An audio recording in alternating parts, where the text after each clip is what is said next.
যে নারী আজানের পর একটি দোয়া করবে ওই নারীর কপাল খুলে যাবে, আল্লাহ পাক রব্বুল আলামিন তার মনের আশাগুলো পূরণ করে নেবেন। মনে রাখবেন, আজানের সময়টা কিন্তু খুবই গুরুত্বপূর্ণ সময়।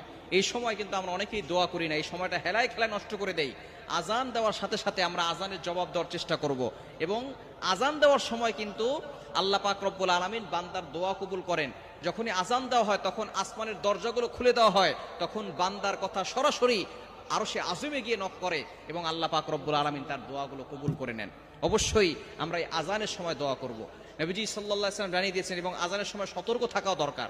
মা বোনদের এই আজানের সময় সতর্ক থাকতে হবে, কারণ এই সময় যখনই আজান দেওয়া হয় তখন শয়তান, আজানের শব্দ যতদূর পর্যন্ত যায় ততদূর পর্যন্ত শয়তান পালাতে থাকে।